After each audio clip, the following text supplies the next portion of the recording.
कैसे हैं आप लोग। आशा करता हूं कि आप लोग ठीक होंगे। आज आप लोगों के सामने नया वीडियो लेकर हाजिर हूं। वो है राष्ट्र गौरव अपमान निवारण अधिनियम 1971।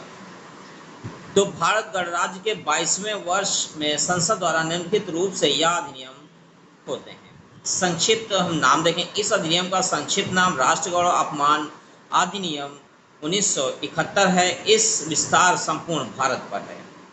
भारतीय राष्ट्रीय ध्वज और भारत के संविधान का अपमान।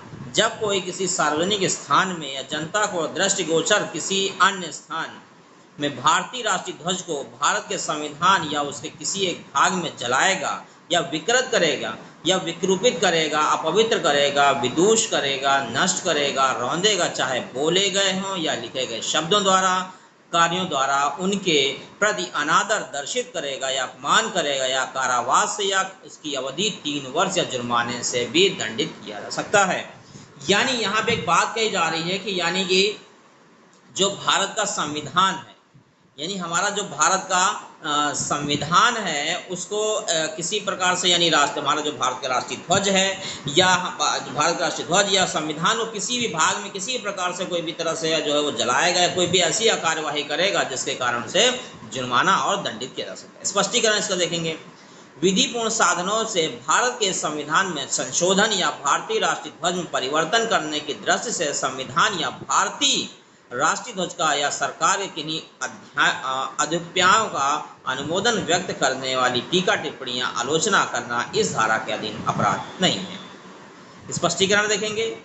भारतीय राष्ट्रीय ध्वज पद के अंतर्गत राष्ट्रीय ध्वज का या तो उसके किसी भाग या चिन्ह, किसी भागों का, किसी पदार्थ का बना हुआ, किसी पदार्थ पर रूपित चित्र, रंग चित्र या फोटो चित्र या अन्य दृश्य ऊपर भी है। स्पष्टीकरण। सार्वजनिक स्थान में जनता के उपयोग के लिए अशीत या उसकी पहुंच का कोई स्थान अभिप्रेत है, इसके अंतर्गत कोई भी प्रवाह नहीं होना है। अब स्पष्टीकरण इसका और देख लेंगे। भारतीय राष्ट्रीय ध्वज के अनादर से निम्नलिखित अभिप्रेत है। इसके अंतर्गत भारतीय राष्ट्रीय ध्वज का घोर अपमान या तिरस्कार करना हो, किसी व्यक्ति या किसी वस्तु के अभिवादन में भारतीय राष्ट्रीय ध्वज को झुकाना हो। अब यहाँ पे जो मैंने पॉइंट्स बताए हैं उनके हम जो देख लेंगे। ऐसे अवसरों के सिवाय जिन पर भारतीय राष्ट्रीय ध्वज को सरकार द्वारा जारी किए गए अनुदेशों के अनुसार सार्वजनिक भवनों पर झुका हुआ फहराया जाता है। भारतीय राष्ट्रीय ध्वज को झुका हुआ फहराना ये भी आता है। ये और फिर है भारतीय राष्ट्रीय ध्वज का किसी भी प्रकार के वस्त्र आवरण के रूप में राज्य अंत्येष्टि या सशस्त्र बलों या अन्य पैरा सैन्य बलों की अंत्येष्टि के सिवाय उपयोग करना। फिर आता तीसरा जो 2023 के अधिनियम संख्या 31 की धारा 2 अंतः स्थापित है। यानी पहली जो बताया मैंने 2003 के 31 धारा 2 स्थापित है।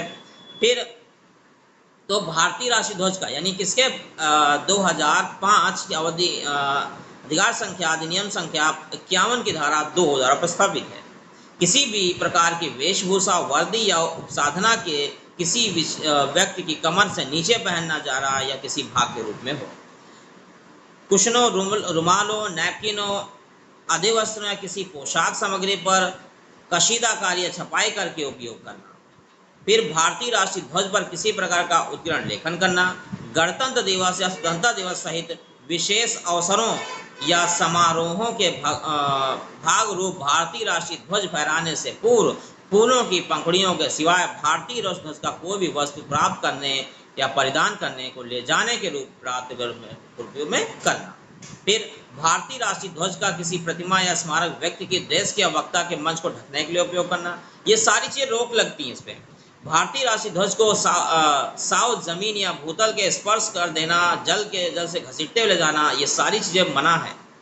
किसी यान, रेलगाड़ी, नाव अथवा वायुयान ऐसी किसी भी वस्तु के छत्रक, शिखर या पार्श्व भागों में पृष्ठभाग पर या उसे भारतीय राष्ट्रीय ध्वज के आच्छादित करना यानी इसको छिपकाना ये भी मना है। भारतीय राष्ट्रीय ध्वज पर का किसी भवन में ढकने का उपयोग करना। भारतीय राष्ट्रीय ध्वज में केसरिया रंग का नीचे की ओर प्रदर्शित करना। भारतीय राष्ट्रीय गान के गायन को रोकना। जो कोई भारतीय राष्ट्रीय गान के गायन को साशे रोकेगा, ऐसे गायन में लगे हुए किसी जनसमूह के लिए विघ्न पैदा करेगा, उसे वह कारावास में जिसकी अवधि 3 वर्ष तक हो सके, जुर्माने भी दोनों दंडित किया जाएगा। फिर तीसरा यानी जो है ये 2003 अधिकार संख्या अच्छा संख्या 31 धारा 3 के द्वारा स्थापित की गई। दूसरी क्या है इसमें पार्श्व दोष सिद्धियों पर वर्धित शास्ति।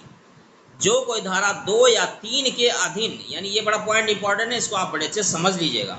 जो कोई धारा 2 या 3 के अधीन किसी अपराध के लिए पहले से ही दोष सिद्ध किए जाने के पश्चात किसी अपराध के लिए पुनः दोष सिद्ध किया जाता है, तो वह दूसरे और जो है प्रत्येक पश्चात अपराध के लिए कारावास है, जिसकी अवधि 1 वर्ष से कम नहीं होगी। अगर साथियों ये वीडियो अच्छा लगे तो इस वीडियो को ज़्यादा से ज़्यादा शेयर करें, लाइक करें, हमारे चैनल पर नए हो तो हमारे चैनल को सब्सक्राइब करें।